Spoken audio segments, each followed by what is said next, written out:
가슴 찡한 한 내용을 소개해 드리고자 합니다.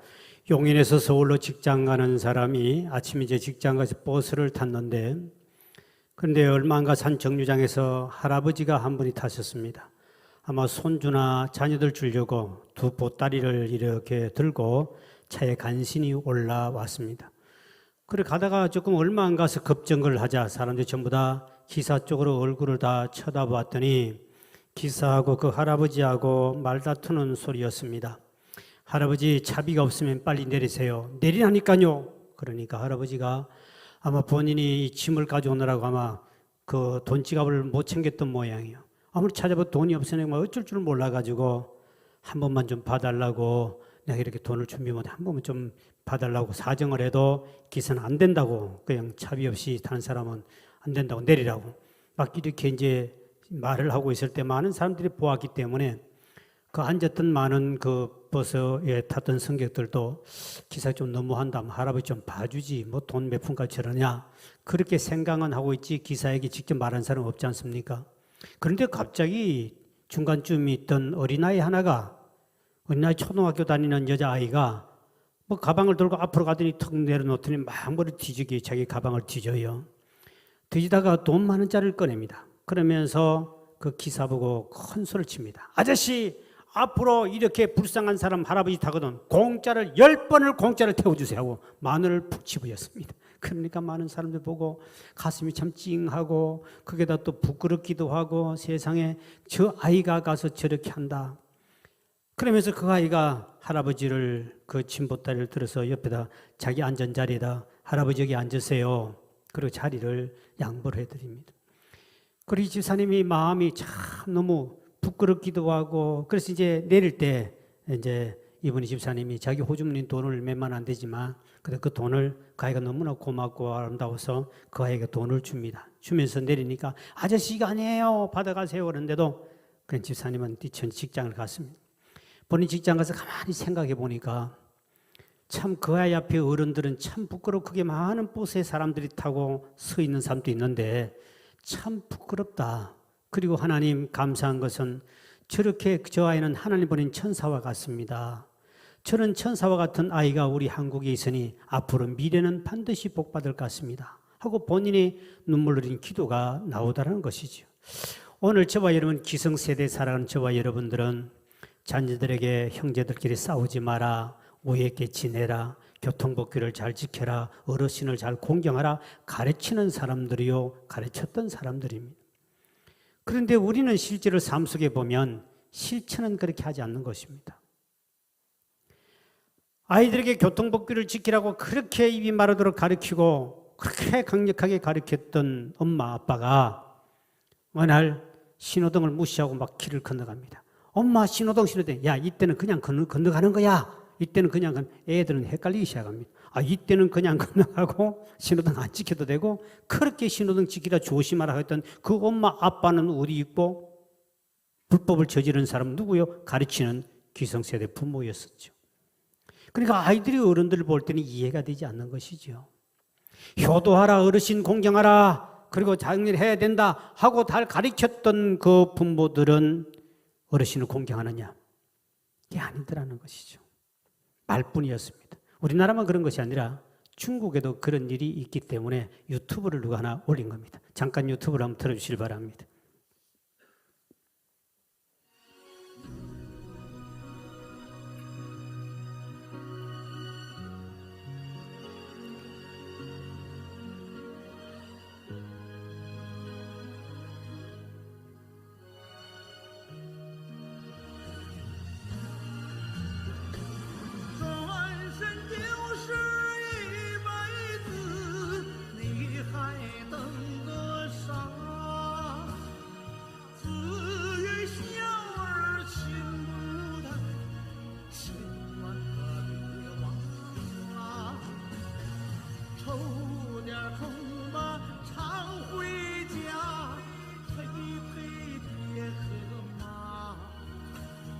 예.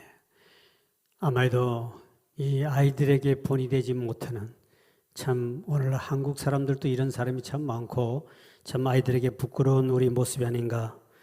우리는 올 가정의 달을 맞이해서 어떻게 하면 행복한 가정을 좀 더 이렇게 만들까 함께 고민하며 하나님의 말씀에 비추어서 우리가 계속 말씀을 나누고 오늘이 마지막 날이고 내일은 이제 다음 주는 우리가 성령 강림절입니다. 제가 매년마다 5편 이상의 가정의 달을 설교를 매년 다르게 설교하고 있습니다만 참 우리 가정들이 하나님이 행복하기를 원하는데 믿는 사람도 왜 그렇게 불행할까? 가정의 갈등이 왜 그렇게 많을까? 우리는 부부 갈등, 부모와 자식의 갈등에 대해서 함께 말씀을 나눠왔고 특히 또 우리는 오늘 고부간의 갈등도 마찬가지입니다. 이 고부간의 갈등은 이 세계에서 제일 심한 나라가 대한민국이라고 그럽니다. 1등 안 할 것도 1등을 하고 있습니다. 고부간의 갈등. 예수 믿는 사람도 고부간의 갈등이 있습니다. 스페인 사람들은 부모가 나이가 드시고 늙으면 딸이 부모를 모시게 돼 있대요. 그러니까 고부간의 갈등은 있을 수 없는 거죠. 서방 사회도 마찬가지입니다. 그 나라들도 보면 되게 어르신 노인들에 대한 이 보호하는 제도가 잘 되기 때문에 그렇게 우리나라처럼 고부간의 갈등이 없다고 그래요. 근데 우리나라는 예수 믿는 사람이나 안 믿는 사람이나 다 갈등이 있습니다. 제가 이렇게 우리 교회도 시어머니가 나오고 며느리가 나오는 가정이 많이 있는데 제가 가끔 신방을 가보면 부엌에는 며느리가 준비하고 있고 아내 시어머니는 방에 있어요. 부엌에 딱 들어가면 벌써 며느리가 제게 말씀을 한 목사님 오늘 우리 어머님 말씀 가지고 팍 좀 저 곤산데 콧대가 그렇고 어떻고 저떻고 뭐 그럼 알았다고 들어가면 또 이제 며느리 바깥에 주문하고 있으면 시어머니가 목사님 저는 며느리가 왜 저렇게 못됐는지 알았다 제가 누구 편을 들지 못하고 고부간의 갈등. 그래서 어떤 분은 말하기를 요단강을 건너가야 된다. 누구 한 사람 죽어야 된다는 거죠.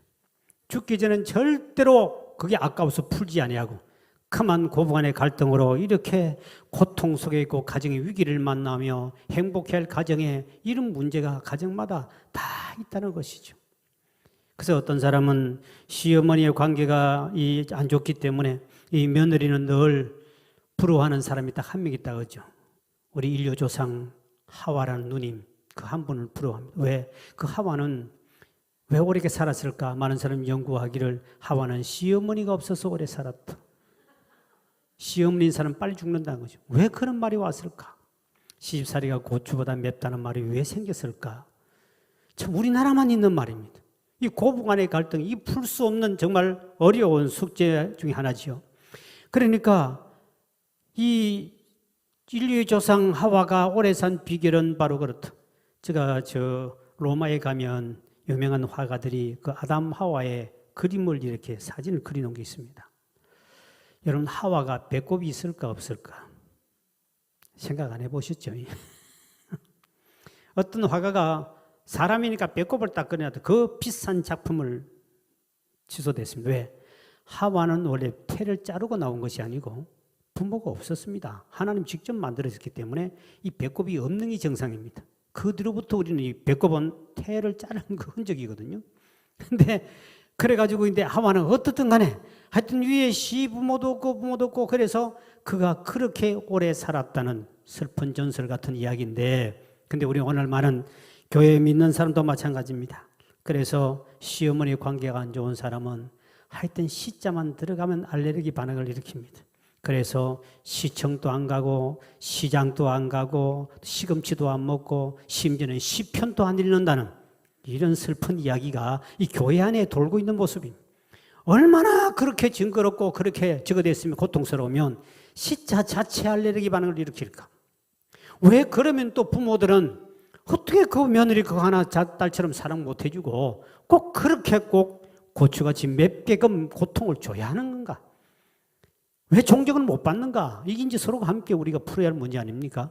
성경에 보면 연세가 들어도 젊은이로부터 자녀로부터 하나님부터 모두에게 칭찬받고 노후를 편안하게 정말 잘 사신 분이 한 분 있습니다. 그분이 바로 갈렙이라는 사람입니다.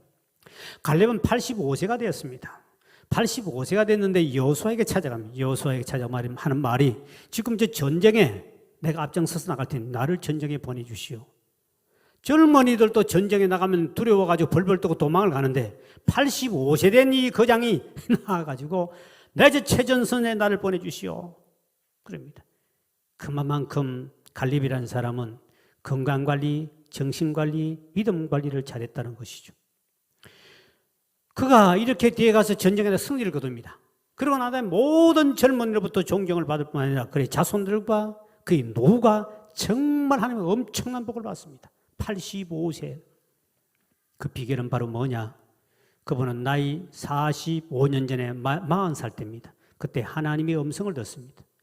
내 발로 밟는 땅을 너와 내 자손에게 주리라. 하나님의 말씀을, 약속의 생명 말씀을 그대로 믿고 끝까지 붙잡고 오늘까지 살아왔더니 하나님이 그 믿음대로 하나님이 그에게 복을 주시고 아랫사람으로부터 존경받는 사람이 된 줄 믿으시기 바랍니다. 오늘도 남은 생에 여러분이 말씀대로만 바로 살면은 하나님이 여러분 노후에 존경받고 행복한 삶을 살 줄 믿으시기 바랍니다. 오늘 이 본문의 말씀을 가지고 가족 중에 아버지에 대해서 말씀을 나누고자 합니다. 하나님은 가정을 세울 때 아버지를 먼저 세웠습니다. 남편을 먼저 세웠습니다. 그래서 하나님은 이 아버지가 바로 선 가정엔 다 복을 주십니다. 성경의 창세기부터 쭉 계시록까지 오면 모두가 다 남편이 아버지가 믿음 안에 바로 섰을 때는 하나님이 오늘 본문에 1000대까지 은혜를 주는데, 그런데 아버지가 믿음 안에 바로 못 섰더니 그 아버지 때문에 3, 4대가 하나님의 심판을 받았다고 그랬습니다. 오늘 본문의 그 이야기입니다.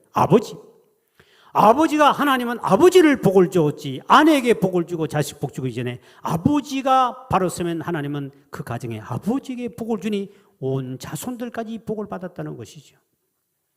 그래서 이 아버지가 굉장히 중요한 역할을 하고 있다는 사실입니다. 그런데 그 아버지가 오늘 왜 이 세상에서는 그렇게 열심히 일을 하고 밤낮까지 일을 하고 가정을 위해서 이렇게 열심히 자기 남들은 열심히 사는데도 왜 아버지는 그렇게 가족들의 인정을 못 받고 가정은 불행해지느냐는 겁니다. 아버지 대표적인 인물은 바로 아브라함을 열국의 아버지, 모든 아버지들 중에 아버지, 표준이요 표본이요 가장 우리가 본이 될 수 있는 사람은 아브라함입니다. 아브라함 75세 하나님을 만나고 하나님을 믿게 되는데 하나님은 그에게 아버지 훈련을 시킵니다. 몇 년을 시킵니까? 25년을 믿음으로 훈련시킵니다. 25년 훈련받고 난 다음에 100세 아들 이삭을 낳게 됩니다. 그렇기 때문에 이 아버지는 믿음 안에 25년을 훈련받아서 자식을 낳기 때문에 자식을 100% 성공하게 만들고 100% 아버지 말에 순종하게 만드는 하나님이 아브라함에게 복을 주사 그 아브라함의 자손 이삭은 그 가뭄 속에도 100배의 복을 받고 그 손자는 20년 만에 거부가 되어버려. 그 정손자 요셉은 국경을 초월해 가서 애굽의 총리가 되고 그 다음에 그 후손의 천대에 가서 결국 예수님까지 탄생하는 복을 받은 줄 믿으시길 바랍니다. 아브라함의 믿음 안에 바로 섰을 때 하나님 아브라함의 복을 줬더니 그 후손들이 천대까지 복이 임해서 그랬습니다. 이게 우리가 가정에서 아브라함은 그만큼 믿음 안에 바로 섰습니다. 그런데 우리는 아버지가 되게 보면 결혼한 지 얼마 안 돼가 아버지가 되어버립니다. 얼마 안 돼 애를 낳아버립니다. 아버지 훈련도 받지 않고 아버지 공부도 하지 아니하고 그만 되니까 결국 애를 낳고 아버지가 갑자기 되다 보니까 이게 아버지로서의 위치에 아버지의 자격이 별로 없다 보니까 자손들도 잘못되고 자신도 복을 못 받다는 사실이죠. 그래서 아버지 노릇 잘못하면은 오늘 본문에 3, 4대가 하나님의 심판이 그에게 임했다고 그랬습니다. 무서운 말입니다.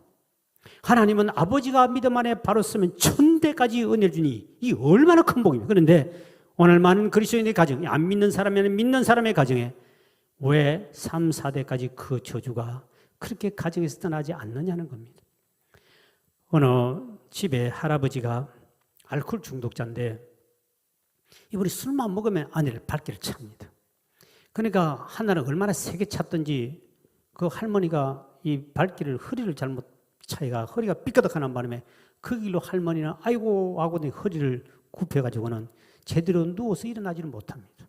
옛날에 뭐 병원도 못 가고 뭐 그 길로 누워 있다가 한 번도 그 길로 일어나지 못하고 그 할머니가 돌아가셔요. 이 모습을 누가 보고 있냐? 손자가 보고 있었어요. 손자는 어린아이입니다. 너무 할아버지가 미운 거예요. 할머니를 발길을 차가지고 그 길로 허리를 다쳐가지고 그 길로 들어 누웠는데 일어나지 못하고 그 길로 돌아가셨으니까 할아버지가 너무 믿고 할아버지 좀 막 때리고 싶어도 본인은 힘도 없고 할아버지가 너무 미웠습니다. 그래서 어느 날 아버지하고 어머니하고 싸우는 것을 보게 됩니다. 그랬더니 아버지가 또 자기 엄마를 발길을 차버린다. 아이고 허리 하더니 또 허리가 삐끗하게 가 막 허리가 아프다고 그러는 옆구리를 차버렸으니까 그럼 그때 또 이 아이는 또 상처를 받으면서 참 우리 아버지 나쁜 아버지다. 할아버지 나쁜 할아버지. 아버지도 나쁜 아버지. 너무 미운 거예요. 그렇지만 아버지에게 대항할 수 있는 것은 못 되니까 본인이 참고 본인이 결심을 합니다. 난 앞으로 섹시 얻어서 결혼하면 절대로 안 펼 거야. 발길도 참아야 한대. 나는 할아버지의 아버지를 저주한다. 미워한다. 그러면서 이 아이가 점점 자라가지고 결국은 이제 좋은 섹시를 만나 결혼하게 됩니다. 행복하게 살아가다가 어느 날 부부싸움이 붙었습니다. 부부싸움이 붙어가지고 아주 아내가 자꾸 깔짝깔짝거리니까 화가 나니까 막 발길 한 방 차버렸습니다. 그때 아내가 맞대 아이고 허리야 하고 이렇게 쓰러지니까 아이고 허리야 말에 갑자기 정신이 번쩍 들었습니다. 내가 그렇게 안 하기로 할아버지 보고 아버지 보고 그렇게 내 스스로가 아내의 발길을 절대로 안 차야 되겠다고 결심하고 했는데 어느 날 보니 자기도 할아버지, 그 할아버지의 손자, 그 아버지의 자식이 돼가지고 똑같이 발길질을 아내가 하는 거예요. 그때 본인이 정신 차리고 아내에게 정말 잘못했다고 용서를 빕니다. 그리고는 금식 기도는 올라가서 금식을 합니다. 하나님, 이놈은 못된 저주, 할아버지부터 아버지부터 이 3대까지 내려온 저주, 내가 교회 다니는 집사인데 어떻게 내가 할아버지 그 저주, 아버지 저주를 내게 받았습니까? 하나님의 이 저주를 끊어주십시오. 이놈의 사탄마귀 저주가 우리 가정에 흐르지 않게 해달라고 하나님 앞에 금식하며 하나님께 회개하고 난 다음에 그 저주가 끊어짐으로 가정이 다시 행복을 찾았다는 이야기입니다. 오늘 우리의 가정들을 한번 생각해 보십시오. 이런 저주, 이 아버지의 영향을 자식과 손주는 다 보고 배운다는 겁니다. 가르쳐 주지도 아니했는데 참 이상합니다. 아버지가 그 틱장에 갔으면 애들도 그대로 흉내내고요. 아버지가 손을 뒷걸음 이렇게 하면 애들도 어릴 때부터 아버지 흉내내고요. 아버지가 다리를 좀 이상하게 그러면 그렇고 말하는 것도 더듬으면 또 아이들도 더듬으면 배우지도 않아야 되는데 저절로 배워져 버립니다. 그 아버지의 영향이 굉장히 크다는 것이죠. 교도소에 가 있는 아이 젊은 사람들 자녀들을 설문조사를 했는데 아버지를 사랑하는 사람 한 명도 없고 전부 다 아버지에게 상처를 받고 아버지가 다 밉다 하는 사람들이 거기 다 와 있더라는 겁니다. 그만큼 아버지 영향에 따라 자식의 미래는 엄청난 영향을 준다는 것은 성경의 가르침이요 현실로 우리에게도 볼 수 있는 것이죠. 그런데 과연 아버지는 그렇게 나쁜 아버지인가? 어느 사람이 쓴 책에 보니까 나이 따라서 아버지 보는 시각이 달라답니다. 4살 때는 아빠는 전능하신 하나님 같대요. 힘도 있고 모든 걸 다 할 것 같습니다. 그래가지고 바깥에 나가서 지보다 큰 형들에게 얻어맞기나 혹시 어려움 당하면 우리 아빠 힘 세다 잃어버릴 거야? 저 아버지 대단한 것처럼 이른다 그럽니다. 아버지를 전능하신 하나님 믿습니다. 그러다가 본인 이제 나이가 7살 딱 되면 아빠는 참 아는 것이 참 많다. 물으면 대답 다 해주니까요. 그러다가 본인이 이제 초등학교를 딱 들어가면 이제 헷갈리기 시작합니다. 선생님이 높을까? 아버지가 높을까? 두 분 중에 뭔가가 비슷비슷한 것 같습니다. 그 다음에 본인이 이제 청소년 때가 딱 들었으면 중등부 들어가 중소년 딱 되면 아버지 참 모르는 것 많다. 아버지 왜? 아버지 보니까 뭐 해달라도 못 해주는 것도 있고 그것부터 세대 차이를 느끼면서 아버지하고 관계가 멀어지기 시작한다고 그래요. 그리고 나이가 이제 20대 중반 돼서 이제 결혼을 딱 하게 되면 그때 아버지를 이해는 좀 하는데 결혼할 때 이해는 하는데 아버지는 꼰대야, 기성세대야. 그리고 아예 아버지하고는 거리를 둘 수 없다는 것이죠. 그러다 본인 이제 십장 가서 이제 살다가 30세가 딱 들어오면 30세 들어오면 이제 본인이 참 아버지 말이 일리가 있다. 아버지 말이 일리가 있다. 이렇게 이해되고 시집 가서 살아보니까 부모를 조금 이해가 된다는 거죠. 그러다가 40대가 딱 되면 부부간에도 여보 이거는 우리 부모님의 아버지 어머니 좀 물어보자 하고 부모님의 도움을 받으려고 한다는 거죠. 그러다가 본인이 50대가 되면 참 우리 아버지는 훌륭하신 분이다. 왜? 내가 자식을 키워보니 못된 자식 키우기 너무 힘드는데 아버지는 나 같은 놈을 어떻게 키웠을까? 와, 대단하신 분이다 하고 아버지가 자기 자식을 키워보니까 이야 참 대단하신 분이 아버지를 존경합니다. 그리고 60대가 딱 되면 아버지가 살아계셨으면 참 좋았을 것인데 그분이 조언을 들을 건데 그리고 아버지는 이 세상에 안 계시는 거지요. 이게 나이에 따라서 아버지를 보는 시각이 다 다르다는 사실입니다. 그러면 좋은 아버지, 그리고 하나님께 복받는 아버지가 되려면 어떻게 되는가? 첫째는 가족들이, 아내와 자녀들이 아버지의 자리를 세워줘야 됩니다. 이게 성경의 가르침입니다. 영국 문화원에서 102개국의 나라에다가 설문조사를 했답니다. 아름다운 단어가 무엇인가? 1번에서부터 쭉 100번까지 이렇게 만들었는데 제 1번이 어머니였습니다. 가장 아름다운 단어가 어머니. 그러면 아버지가 그 다음쯤 나왔으면 참 좋겠는데 그 아버지 단어는 70위 안에도 안 들어갔답니다. 그 안에 강아지도 들어가 있고 다 들어갔는데 강아지보다 못한 것이 아버지의 지위와 아버지의 자리가 없어져 버렸습니다. 옛날에는 우리나라만 해도 유교사회에는 아버지가 가정에서 제일 중심에 있었고 아버지가 제일 어른이었습니다. 그래가지고 며느리와 아들에게 싸우기나 자식들에게 싸우다가도 아버지가 기침만 한번 하면 다 조용해졌습니다. 아버지가 밥을 먹으면 항상 자식들이 딱 밥숟가락을 놓으면 놓게 되는 거고 절대로 아버지 앞에 행동을 못하게 되어 있습니다.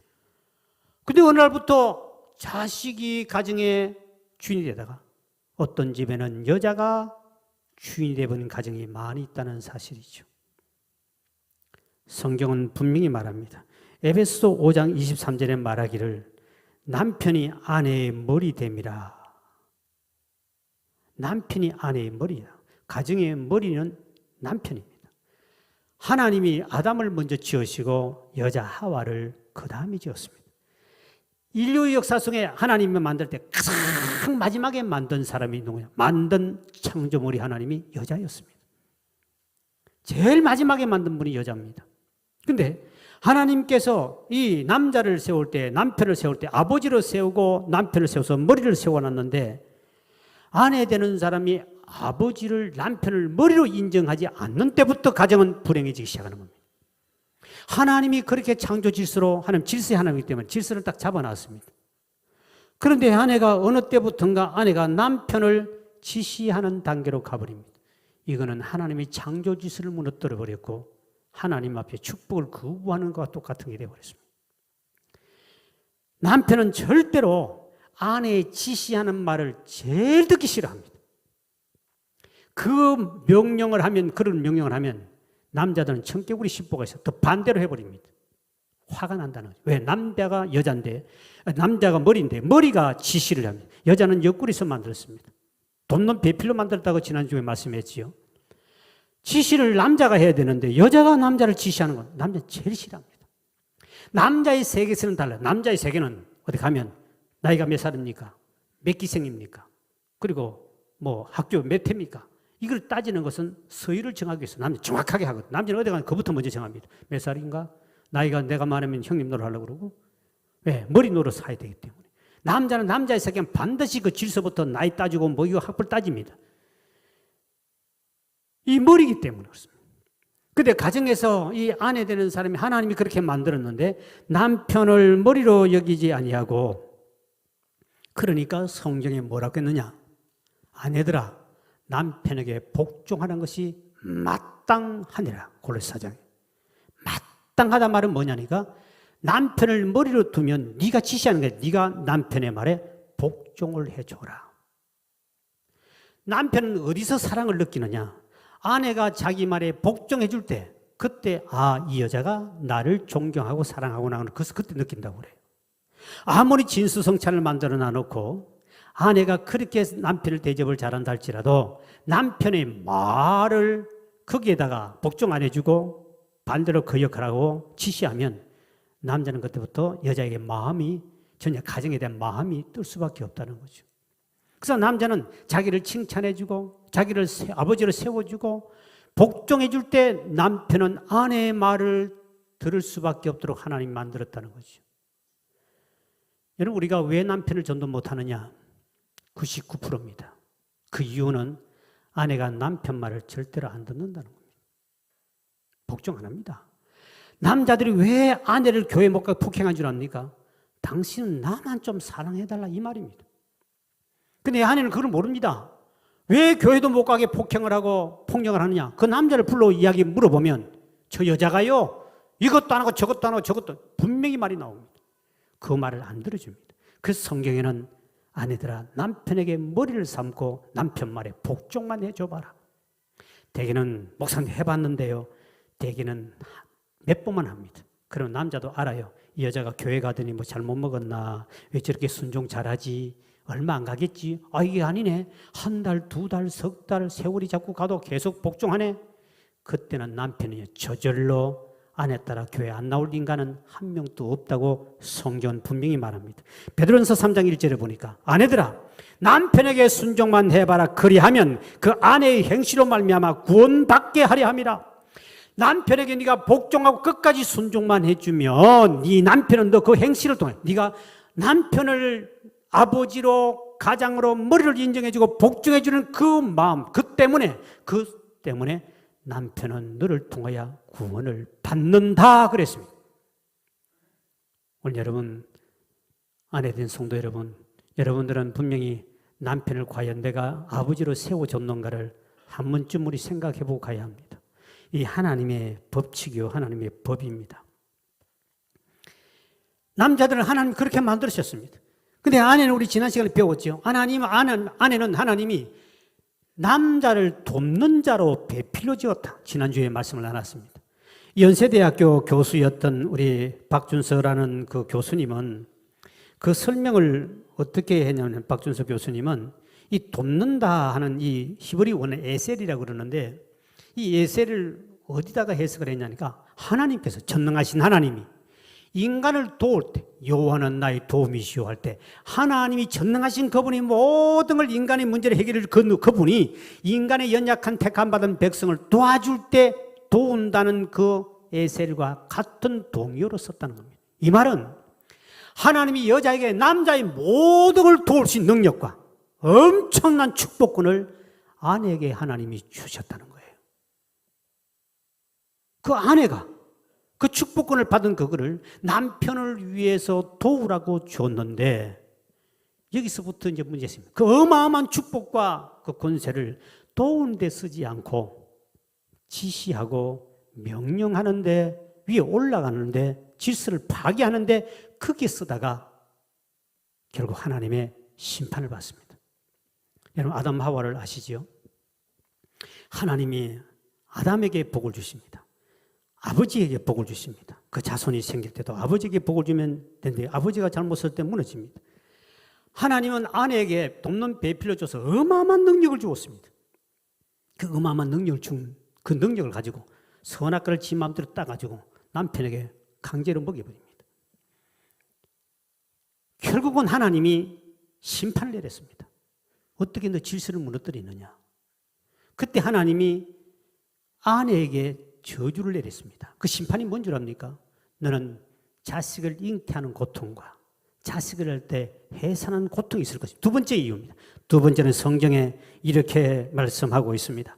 성경에 보니까 창세기 3장 16절에 보니까 너는 남편을 원하고 남편은 너를 다스릴 것이니라 되어 있습니다. 이게 하나님이 여자에게 준 저주입니다.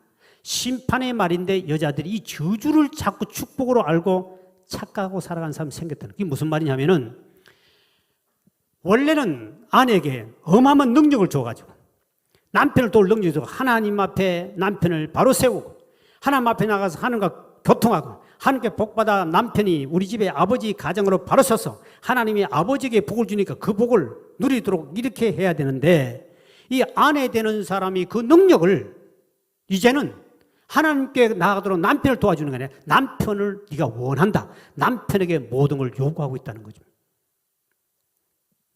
아내는 남편을 원하고, 이 말은 여러분, 한 예를 들어 여러분 삶을 돌아봅시다. 결혼 기념일이라고 있습니다. 결혼 기념일이요. 결혼 기념일이 돌아오면 남편이 아내에게 뭐를 해달라고 그럽니까? 아내 씨가 남편 보고 여보 뭐 해달라고 그럽니까? 묻는 사람 이상합니까? 아내가 남편에게 원합니까? 남편이 아내에게 원합니까? 대개 보면 다 거의 답니다. 다는 아니지만 아내가 남편에게 요구합니다. 여보, 오늘 결혼기념일인데 뭐 해줄 거야? 여러분, 아내만 결혼했습니까? 남편도 결혼했습니까? 둘 다 결혼한 거 아닙니까? 왜 근데 아내가 원하죠? 성경이 저주입니다. 네 아내는 남편을 원하고 하는 말이 바로 그거예요.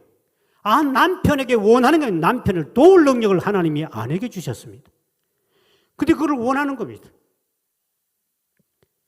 제가 오늘 결혼 기념일이에요. 그래서 오늘 일부 예배 설교를 듣던 집사람이 딱 사무실 들어가자마자 한마디 했습니다. 나는 아니지요. 그래서 우리는 서로 아무것도 안 하기로 하고 지냈으니까 그냥 우리는 원하지 않는데, 그런데 지금도 아내들이 하나님이 저주한 것을 축복인처럼 하고 원하고 있다는 겁니다. 아내들이요, 남편에게 원하는 것은 저주고 남편을 돕는 것은 하나님의 축복이요 하나님의 섭리인 것을 믿으시길 주의 이름으로 축원드립니다. 요거 못 깨달으면 평생 아내들은 정말 복 못 받을 사람입니다. 그리고 한 가지 물어봅니다.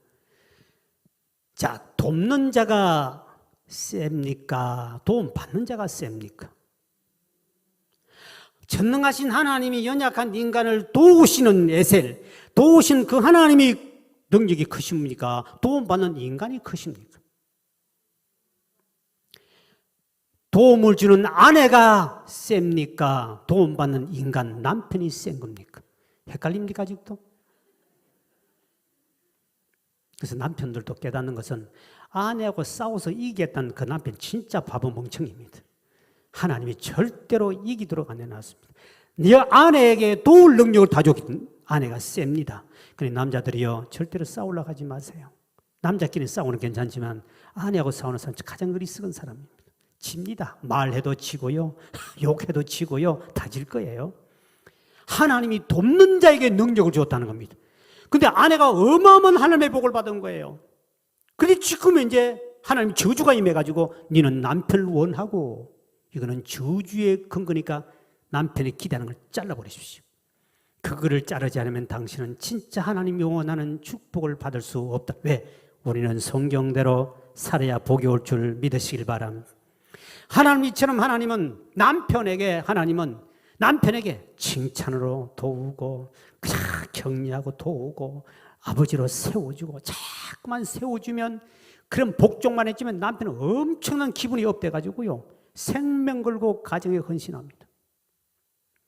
남편을 지시 명령하지 마십시오. 가정에 집안 청소가 좀 필요하거든요. 여보, 청소 좀 하도 좀 도와주세요. 당신이 힘이 필요합니다 하고 도와달라면 남편들은 다 도와줍니다. 남자는 다 도와주는 건 잘하는데 시키면 청개구리 심보가 있어서 반대로 나갑니다. 그래서 집안 청소를 좀 하고 나고도 왜 이따구로 했느냐, 이 더럽냐, 이렇게 하지 말고, 아이고 당신이 청소했더니 파리가 와서 내진탕으로 미끄러 죽을 것 정도로 반짝반짝하고, 역시 당신은 정말 은사가 있고 참 훌륭한 아빠라고 칭찬을 바짝 해주면요, 본인 스스로 앞치마하고 부엌에 가서 그릇 씻기 시작합니다. 이 어리석고 비슷한 인간이 남편이에요. 아내의 사랑과 칭찬과 아내의 복종, 이것을 남편은 굉장히 기쁘게 느낍니다. 여기에서 아버지 자신의 어떤 존재감을 느끼는 거예요. 그런데 이거 하세요, 저거 못해줘요, 이래버리면 할 것도 아니고 집어 던져버리고 가버립니다. 이게 남자예요. 하나님이 그렇게 만들었기 때문에. 남자는 머리로 만들고 여자는 돕는 옆구리에서 뽑아서 돕는 자로 만들었다는 이 성경의 진리를 여러분이 바로 인식 못하면 평생 예수 믿어 가정은 행복해질 수가, 하나님의 축복이 천대까지 가지 못하는 것이죠. 남편을 세워줘라. 두 번째, 그러면 남편으로서, 아버지로서 해야 할 일이 있습니다. 아버지는 어떻게 해야 됩니까? 아버지는 자식들과 가족을 하나 되게끔 사랑해야 됩니다. 성경에 말라기 4장 6절에 이렇게 아버지에게 주는 경고 말씀, 시작. 그가 아버지의 마음을 자녀에게로 돌이키게 하고 자녀들의 마음을 그들의 아버지에게로 돌이키게 하리라. 돌이키지 아니하면 두렵건대 내가 와서 저주로 그 땅을 칠까 하노라 하시니. 자식이 아버지하고 멀어진 자식을 아버지께로 돌아오도록 아내가 도와주든지 해가지고 아버지를 존경하고 아버지 자리를 세우도록 해줘야 되고, 그리고 아버지도 자식을 피부 느끼도록 사랑을 해서 하나 되게 해라. 그래야 하나님께 복을 받는데, 대개 아버지들은 자녀들을 아버지라는 어떤 군의만 가지고 옥박 지르고 막 화를 내고 보통 말도 그렇게 합니다. 그래서 골로새서 3장의 21절에 보니 아비들아 자녀를 노엽게 하지 말라. 이는 죄가 된다. 자식이 내가 말하는데 화가 나거든 여러분이 말을 잘못한 겁니다. 여러분의 행동의 삶이 뭔가가 본이 되지 못했다는 뜻입니다.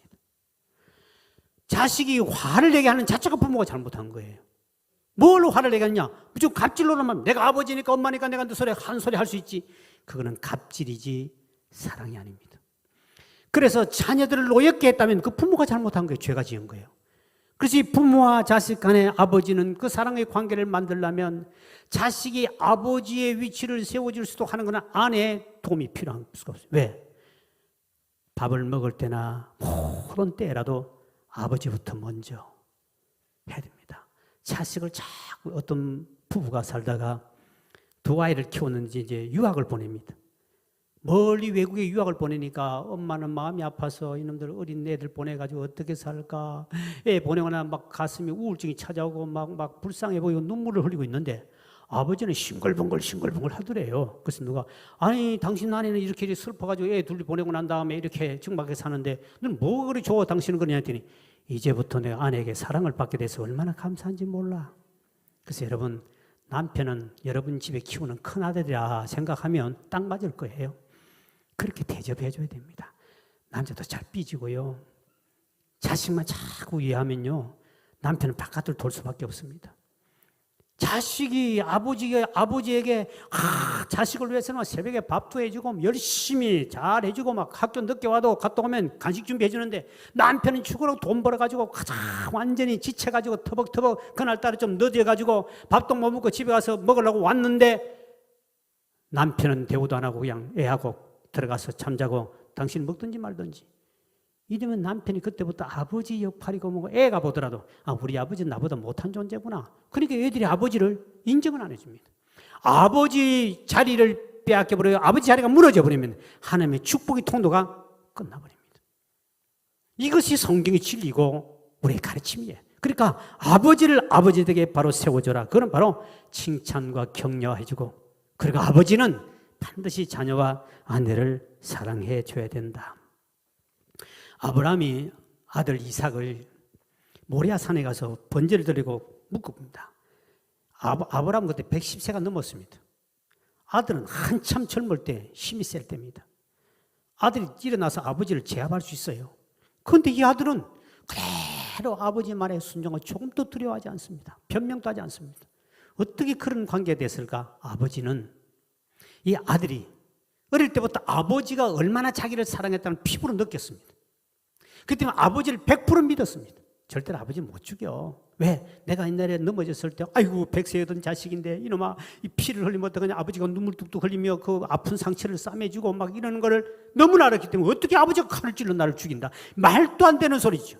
그러니까 100% 아버지를 믿으니 아버지가 두렵지도 않는 거죠. 왜? 아버지가 자기를 사랑을 확실히 믿었기 때문에. 오늘날 많은 자녀가 우리 아버지는 돈만 벌어주는 기계와 같은 거예요. 나 관심 없어. 내한테 관여하면 나 더 불행해져.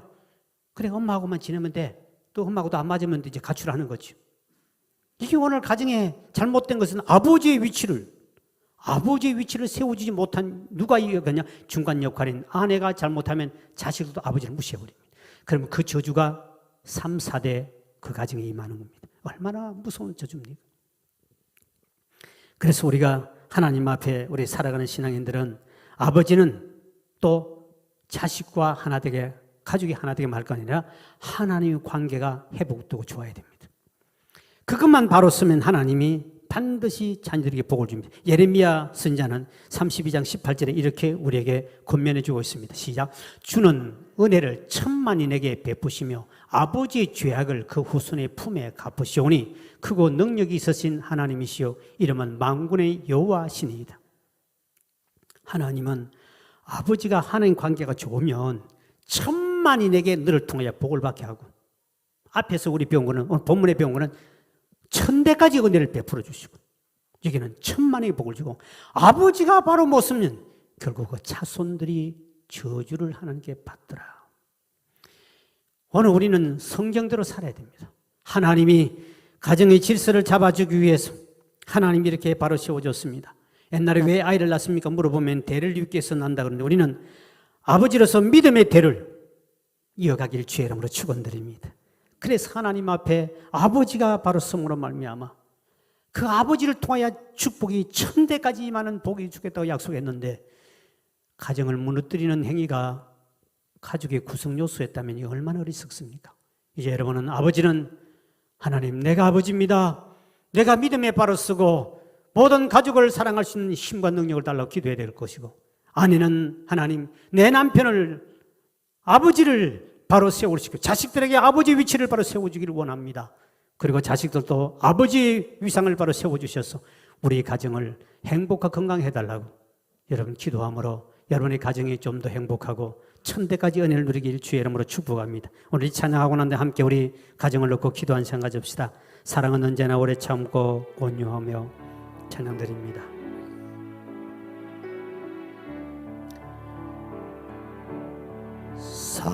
사랑은 언제나 오래 참고